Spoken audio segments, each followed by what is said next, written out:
Hey guys, it's Sheri Vegas and welcome back to my channel. So today we're going to be doing a really fun project that you can do while you are stuck inside, and that is tie-dyeing. So I'm going to show you a few tips and tricks so that way you can get a really great tie-dye every single time.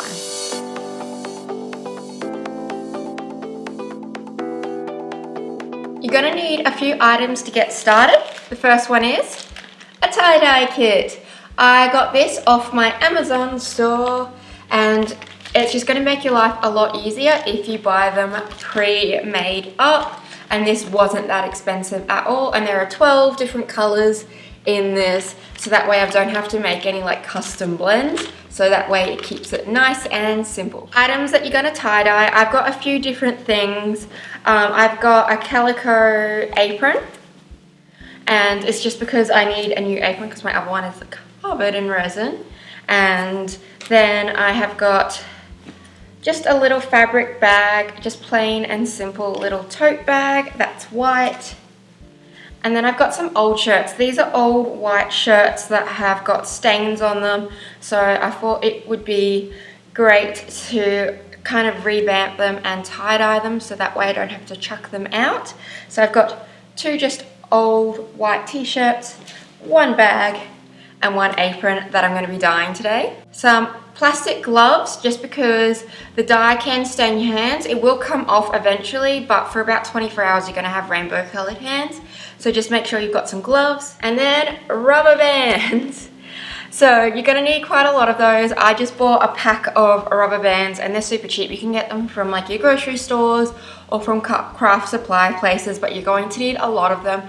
If you don't have that, you can also use zip ties. They're a little bit harder to work with and you can't reuse them, but that is another option.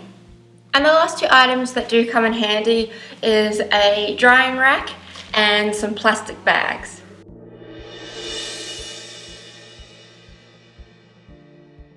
So this tie-dye kit does come with pretty much everything that you need. I did buy some extra rubber bands just because I know I'm going to be using quite a lot of them.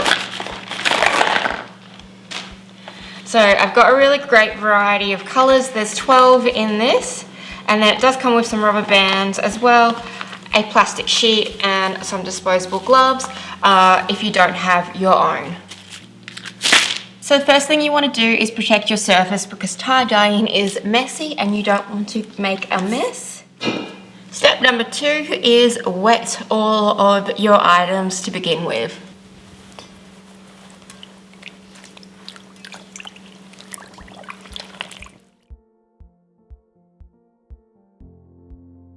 Something you do need to consider when you are choosing the items to tie-dye is that your natural fibers always tie-dye better. So your cottons, your linens, your silks, your wools, they just naturally dye better. You can use your synthetic fibers, but just note that they're not going to be as good.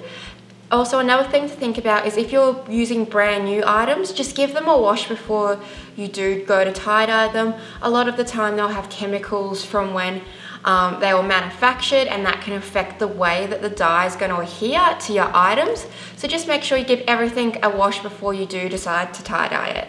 I also wanted to just let you guys know that I do have some new merchandise up in my store. You can see the little bar down below where you can buy everything. This is one of the tops. This is the long sleeve one. I've already got paint on it because I wear it to paint in. But yeah, so this is the peace sign flower, which you can buy in my store now. So yeah, just go and check it out down below.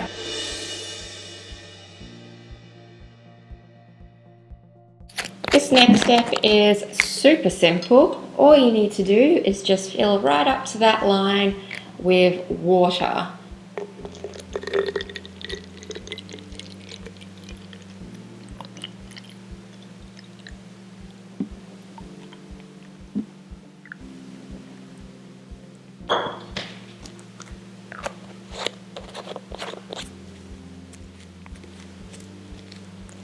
Then just put the lid on. And give it a good shake until all of your pigment has dissolved into that water.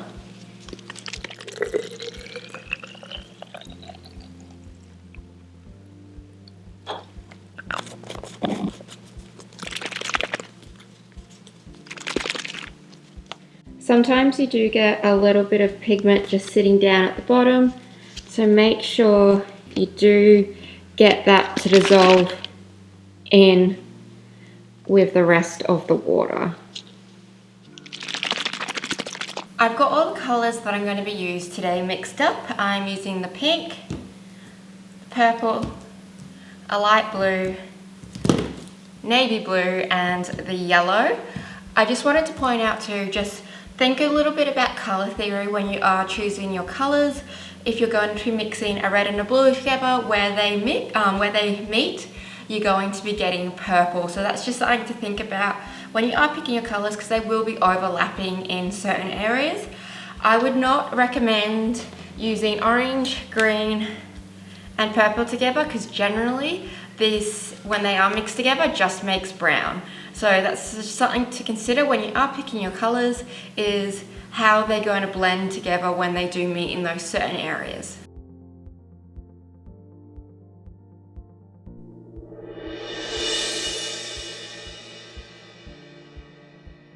So there are multiple ways that you can create patterns in your tie-dye. I'm going to show you 4 different ways that I like to use. The first one that I'm going to do is I want to place the front of my t-shirt down, and then I'm going to work from the back. I'm going to pinch, and then I'm just going to twist inwards.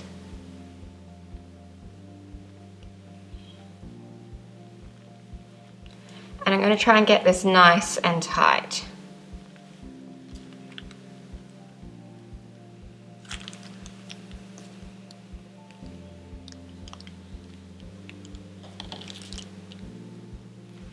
And I'm going to grab my rubber bands and I'm going to section it off into 6 slices. So go half, half, and then one there and one there.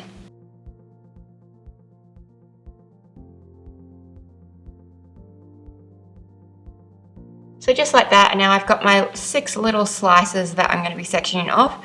The reason why you place the good side down, for like your front of your t-shirt down onto the table, is you get a really perfect spiral, but on the other side you just don't.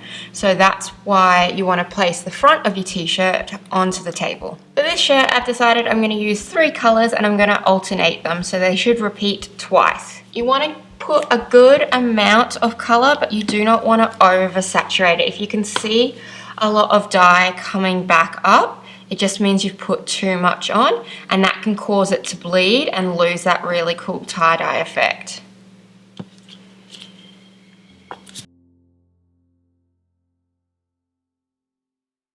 Just realised I've actually made 8 sections and not 6, so oh well. Then I'm just going to get my tray out and I'm going to put this on, just so that way the extra dye can just drip down and it's not pulling and sitting in that dye and bleeding into other spots. So now I'm just going to match up the sides. So wherever I put purple on one side, I just do it again on the same side, on the same slice, I mean. And this is where your plastic bag comes into play, or a Ziploc bag, anything that you can use to keep the moisture in. You just want to then place it in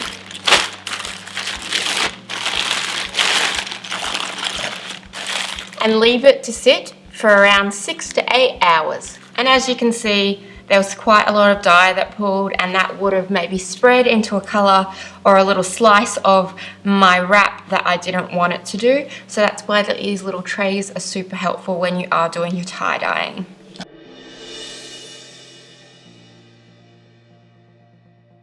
Next up, you've got the scrunch, which is literally just scrunching it all in together nice and tight, and then just grabbing some elastic bands and just placing it over. There's no right or wrong way to how you place your bands with this one. Nice and tight. And then I'm going to be using my 3 different colours. So I've got my light blue, my navy and my purple, and I'm just going to be putting this on wherever really. And then just getting my tray again and flipping it. And then you just want to grab another plastic bag, place it inside and wrap it up, so that way it's going to stay moist for about 6 to 8 hours.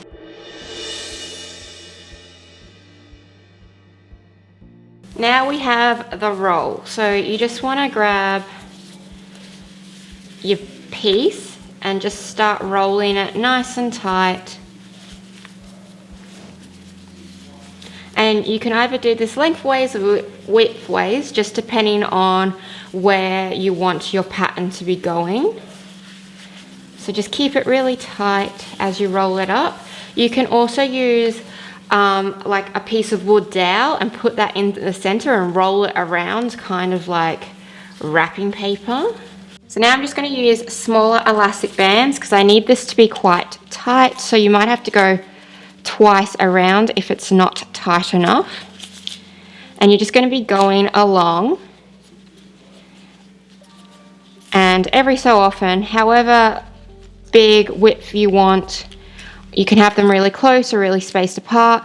You can either do it really evenly or have them just random. I think I'm going to do random on this.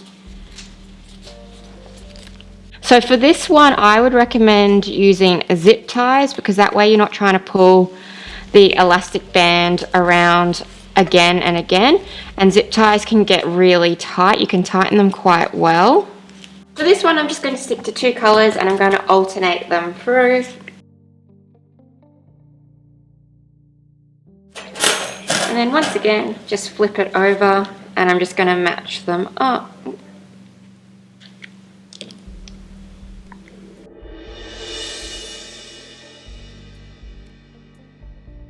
So for this last one, I'm just going to be picking a place, pinching, and just doing little circles with my rubber bands. Make sure that they're nice and tight.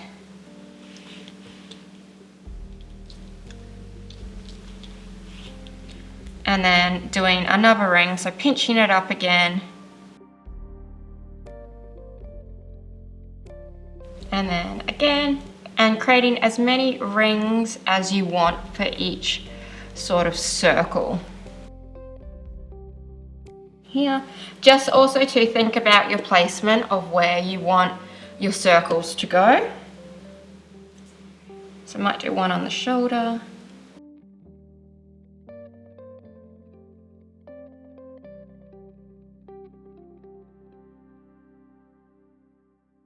For this one, I'm using the light blue, the pink, and the yellow. And I'm just going to be randomly placing colour all over this shirt.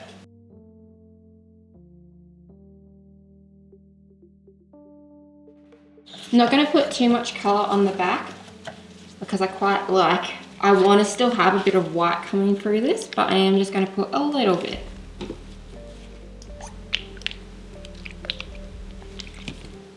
And then once again, I am going to put it in a plastic bag and let it sit and soak in for around 6 to 8 hours. It has been just over 6 hours and I think the dye has really taken well to the shirts as well as my other items. So I'm going to rinse them out one at a time just in some normal water, and then I'm going to wash them, dry them, and get to see what they look like tomorrow. So I'm very excited. I think they have turned out amazing. I just wanted to let you guys know that I have a TikTok now. It's Sheri Vegas, and it just shows kind of like behind the scenes of what I'm working on, all of like my test runs before I do like a video, so you kind of get like a little sneak peek beforehand. So if you want to go and follow me on there, I try to keep like all of my social media showing something different, so nothing is the same. So on Instagram you get to see more of my personal life. On Facebook I keep you updated more in depth, and now on TikTok you're going to see like kind of a sneak peek at behind the scenes beforehand. So I'm going to wash all of this out. If you're liking this video so far, please give it a big thumbs up, and if you're new to my channel, don't forget to subscribe. So this is the one that we did the scrunch on. The scrunch, and then we rubber band it, and we used the light blue, navy blue, and the purple. And I've got to say, this is so beautiful. So it was the white base, just that plain, I think it's just a plain cotton white bag, but this has turned out so good.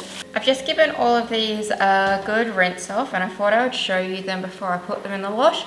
because they will lose a little bit of vibrancy when I do put them in the wash. You need to wash these individually unless you've used the same colours throughout, because if I add these two in together, I'm going to get a bit of like the leftover dye transferring, so I'll need to do 4 separate washes because I've done different colour patterns.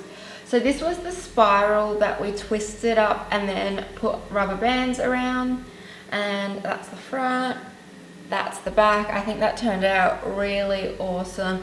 It's going to fade out a little bit once I do pop it through the wash and do a proper wash with it. The scrunch bag, where I just scrunched it up and I did the 3 different colours there. That's turned out really great as well. Then I've got my apron. This was with the 2 colours and it was rolled up. I do think I should have done the elastic bands a little bit tighter, just to get a little bit more definition, but I am really happy with how this turned out. I think, as I said before, like the ziplock ties would do really great on this technique because you can pull them super tight. And then lastly, I have this one, which was just the circles going down, creating the rings. Now, because I used pink, yellow and blue, I'm obviously going to get like your purples and greens popping up through because they've mixed and blended and created, you know, those extra colours. Thank you guys so much for watching that tutorial. If you liked it, give it a big thumbs up. If you're new to my channel, please do subscribe as it helps me out. I also, if you liked this video and you want to see more tie-dyeing, I've got a few ideas. One is tie-dyeing with ice, so doing ice dyes. The second one is doing the Japanese tie-dye effect. The third one is doing the wet and dry, so the same techniques, but as we did with these ones, how we wet them, do some on dry and show you the difference between tie-dyeing on wet fabrics and tie-dyeing on dry fabrics.